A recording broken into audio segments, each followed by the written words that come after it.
আসসালামু আলাইকুম। পুরান ঢাকার নাজিরা বাজার বিরিয়ানি আর তেহারির জন্য বিখ্যাত একটি জায়গা। ছোট বড় অসংখ্য খাবারের দোকান গড়ে উঠেছে একটি আরেকটির পাশ ঘিরেই।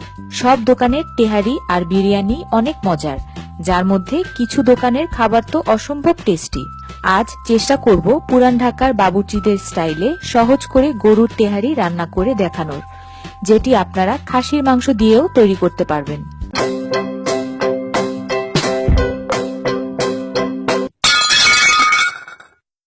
এখানে আমরা 1.5 কেজি গরুর মাংস নিয়েছি আর রেস্টুরেন্টের মতো ছোট ছোট সাইজ করে কেটে নিয়েছি।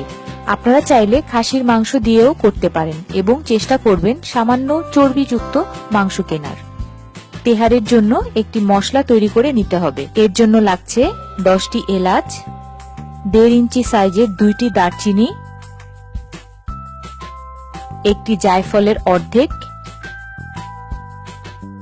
ছোট ছোট 3 টুকরা জৈত্রিক। এই মশলাগুলো না ভেজে গুঁড়ো করে নিতে হবে। মশলাগুলো গুঁড়ো করে নিয়েছি, প্রায় 1 টেবিল চামচের মতো হয়েছে। মাংস রান্নার জন্য 300 গ্রাম তেল নিয়ে নিচ্ছি। এই রান্নায় আমরা তেল একটু বেশি করে ব্যবহার করব। তেল গরম হয়ে আসলে দিয়ে দিচ্ছি 1 কাপ পেঁয়াজ কুচি। পেঁয়াজ বাদামি করে ভেজে নিব। যারা দেশের বাইরে থাকেন তাদের জন্য বলছি, দেশের বাইরে কিছু কিছু দারচিনি পাওয়া যায় যেগুলো আমাদের দেশের মতো না, কিছুটা পেঁচানো ডালের মতো থাকে। আমার বলা সাইজ অনুযায়ী সেই দারচিনি ব্যবহার করলে অনেক বেশি হয়ে যাবে, তাই ভিডিওটা দেখে আন্দাজ করে নেয়ার চেষ্টা করবেন। আমার পেঁয়াজ প্রায় ব্রাউন হয়ে এসেছে। এখন অ্যাড করছি 3 টেবিল চামচ আদা বাটা, 2 টেবিল চামচ রসুন বাটা,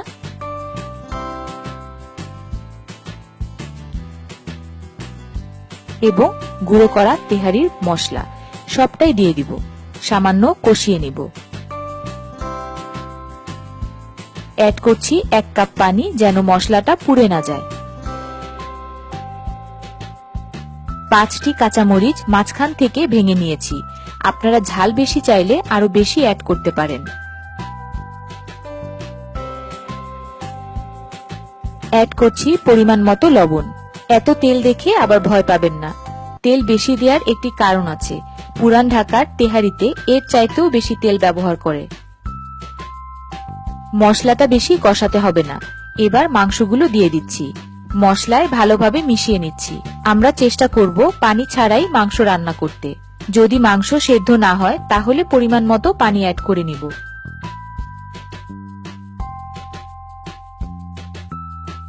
অ্যাড করছি 3 টেবিল চামচ টক দই।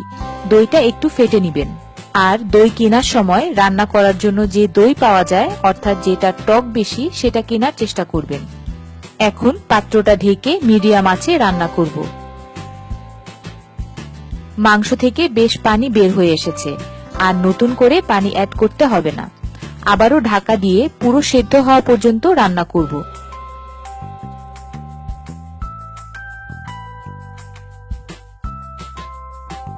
আমাদের মাংস রান্না শেষ হয়ে গিয়েছে এবং তেলও ভেসে উঠেছে। মাংসটা এমন ভাবে রান্না করবেন যেন অধিকাংশ তেলই মাংস থেকে আলাদা হয়ে যায়। মাংস রান্না শেষে চুলা বন্ধ করে হাঁড়িটাকে কিছুক্ষণ কাত করে রাখবো, যেন মাংস থেকে তেলগুলো তুলে নিতে পারি। মাংস থেকে যতটুকু সম্ভব তেল তুলে নিয়েছি। এই তেল দিয়েই আমরা আমাদের বাকি রান্নাটা করব। দিয়ে দিচ্ছি 1 কেজি চাল।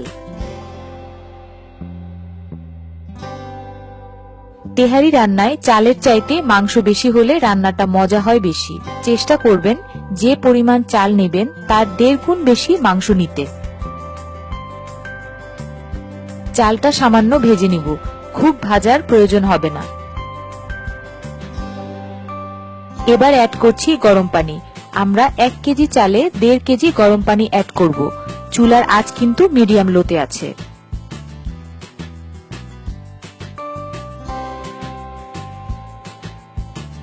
অ্যাড করছি পরিমাণ মতো লবণ।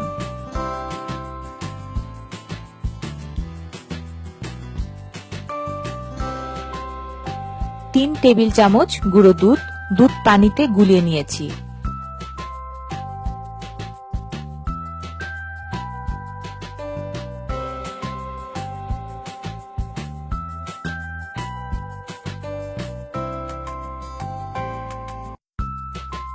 অ্যাড করছি 10-12টা কিশমিশ,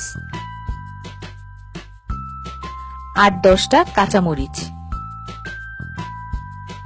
1 টেবিল চামচ কেওড়া জল। চালটা যখন প্রায় ফুটে আসবে তখন অ্যাড করব আমাদের রান্না করা মাংস এবং ভালোভাবে মিক্সড করে ঢাকনা দিয়ে লো ফ্লেমে বা তাওয়ার উপর বসিয়ে দমে দিয়ে রাখবো 20 মিনিটের জন্য।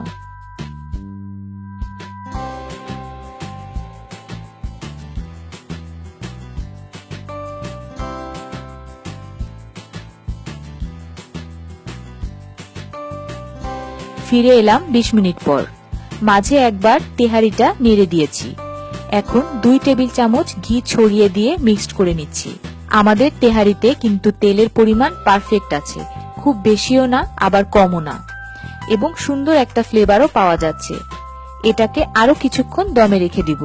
প্রিয় ভিউয়ার্স, এই তেহারিতে আমরা কোনো হলুদ গুঁড়া, মরিচ গুঁড়া, জিরার গুঁড়া, ধনিয়ার গুঁড়া, তেজপাতা ব্যবহার করি নাই, যেটা পুরান ঢাকার অধিকাংশ বাবুর্চিরাই করে থাকেন। রেসিপিটা ফলো করে রান্না করে দেখুন, 100% না হলেও পুরান ঢাকার স্বাদের গ্যারান্টি দিচ্ছি। ধন্যবাদ।